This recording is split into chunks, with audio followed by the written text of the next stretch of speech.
Уважаемые господа журналисты, прежде всего, конечно, хотел бы отметить, что между Кыргызстаном и Китаем непрерывно укрепляется политическое взаимодействие, осуществляется плодотворное сотрудничество в области безопасности, торгово-экономической, научно-технической, культурной, образовательной и других сферах. Поддерживается тесная координация нашего взаимодействия как в региональных, так и в глобальных структурах, какими являются ШОС, СМДА, ООН. С каждым годом усиливается политическое взаимодействие и взаимодоверие между нашими странами. Укрепляются личные и рабочие контакты между руководителями двух стран. Стороны вносят вклад в укрепление шанхайского духа, который создает благоприятный фон для дальнейшего углубления взаимовыгодного сотрудничества. В рамках прошедшего визита, в соответствии с его статусом, президент Кыргызской республики встретился с председателем КНР господином Си Цзиньпинем, с премьером Государственного совета господином Ли Кэцяном и председателем парламента господином Ли Чжэньшу. Также, как я уже отметил, в ходе визита президент наш посетил завод по производству электромобилей, это Байс Групп, а также Академию сельхознаук Китайской Народной Республики. В ходе визита также президент посетил оперу, постановку оперы «Манас», которая состоялась в Центре искусств Тяньцзяо. В ходе визита было подписано, как я уже сказал, 10 документов, и главнейший из них, который является, конечно, совместная декларация. И, конечно, мы можем расценить и должны расценить, наверное, итоги визита нашего президента как успешные. В связи с тем, что, и не только в связи с тем, что 2018 год был объявлен годом развития регионов, кыргызской стороной был поднят вопрос об взаимодействии, сотрудничестве по обеспечению чистой питьевой воды отдаленных регионов. Практически 60% нашего населения проживает в сельской местности, в отдаленных районах, и обеспечение их чистой питьевой водой, конечно же, является одним из приоритетов нашей внутренней политики. И мы получили полное взаимопонимание с китайской стороны, и соответствующий проект будет в ближайшее время разработан и будет реализован. Китайская сторона также выразила готовность открыть свой рынок для качественной сельхозпродукции из Кыргызстана. Об этом было заявлено и на встрече с председателем КНР, это было заявлено и на встрече с премьером Госсовета господином Ли Кэцяном. В ходе визита президент специально посетил завод по производству электромобилей. Вы знаете, что это, наверное, одно из сейчас приоритетных или, скажем, очень перспективных направлений. Была достигнута договоренность о том, что стороны изучат вопрос об открытии завода по производству электромобилей у нас в Кыргызстане. Кроме этого, важной составляющей, конечно, была и культурно-гуманитарная сфера в ходе переговоров. Была достигнута договоренность об увеличении квот для обучения наших студентов, и прежде всего по таким специальностям, как технические специальности. Затрагивая сферу культурного сотрудничества, не можем не отметить то, что по инициативе Китайского министерства культуры по итогам двухлетней напряженной работы был поставлен спектакль по эпосу «Манас» по варианту Джусуп Мамая, который президент посетил 10-ю постановку. Конечно, наш президент по итогам визита пригласил пригласил председателя КНР Си Цзиньпиня посетить с Китаем Кыргызстан с ответным визитом в следующем году, в преддверии саммита ШОС. Если говорить о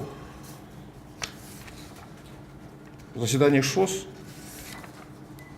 то я хотел бы отметить, что это было первое заседание в новом формате, в формате «восьмерки». Хочу отметить то, что Китайская Народная Республика в ходе своего председательства проделала очень большую, серьезную работу. Может быть, она, так внешне не видна была, но это была очень серьезная работа по адаптации новых членов в формат нашей организации. Саммит ШОС был успешным, было подготовлено 17 документов, все они были приняты. Из них я хотел бы выделить, опять же, Циндаоскую декларацию. Вы, наверное, с ней очень внимательно ознакомились. В ней очень четко прописаны те позиции, которые совместно страны ШОС занимают по вопросам как региональной, так и глобальной повестки дня. Среди решений, которые были приняты решения по принятию антинаркотической стратегии стран-членов ШОС, программы действий по ее выполнению на 2018-2023 годы. Была принята программа сотрудничества между государственными членами ШОС в противодействии терроризму, сепаратизму и экстремизму на 2019-2021 годы. Концепция сотрудничества государств-членов ШОС в области охраны окружающей среды, а также были приняты 3 совместных заявления, из которых бы, они все очень важные, но из которых бы я выделил, наверное, обращение к молодежи ШОС. Оно было именно связано с тем, что наши главы государств-членов ШОС хотят направить нашу молодежь именно в правильное русло и, конечно, увести от тех негативных течений, которые существуют сегодня в мире, прежде всего я имею в виду экстремизм.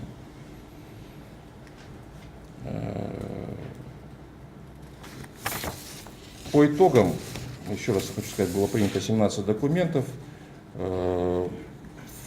Мы по итогам этого заседания приняли председательство.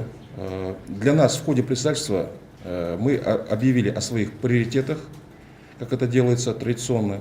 И для нас вопросы внешнеполитического, экономического, транспортного, сельскохозяйственного, гуманитарного сотрудничества, а также продвижение проектов с учетом предложений каждого государства-членов ШОС представляет большое значение.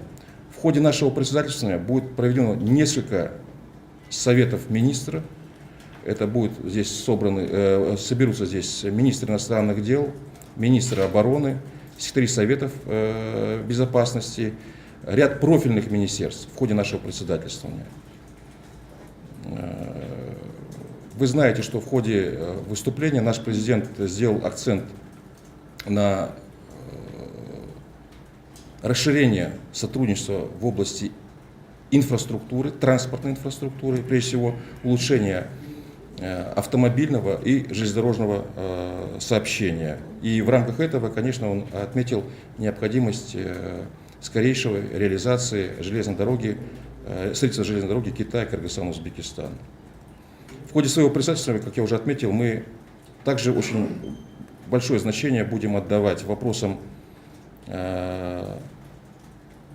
реализации проектов по созданию на пространстве ШОС специальных сельскохозяйственных технологических парков с применением новейших технологий производства и глубокой сельхозпереработки. Это связано в том числе с теми решениями, которые были заявлены в ходе саммита ШОС по обеспечению продовольственной безопасности стран-членов ШОС. Ну и не могу не отметить, что, конечно же, в ходе саммита очень большое внимание уделялось вопросам обеспечения стабильности и безопасности на пространстве ШОС. Прежде всего, борьба с 3 злами, как мы это называем, терроризм, сепаратизм, экстремизм. И, конечно же, все, без исключения страны, члены ШОС, уделили особое внимание необходимости скорейшего решения афганского конфликта. Ну и в заключение еще раз хочу сказать, что уверен, и вы все это видите, что саммит ШОС прошел очень успешно. Китайская сторона очень серьезно к нему подготовилась, и все страны выразили признательность за такую подготовку и за содержательную часть этого визита. Большое спасибо.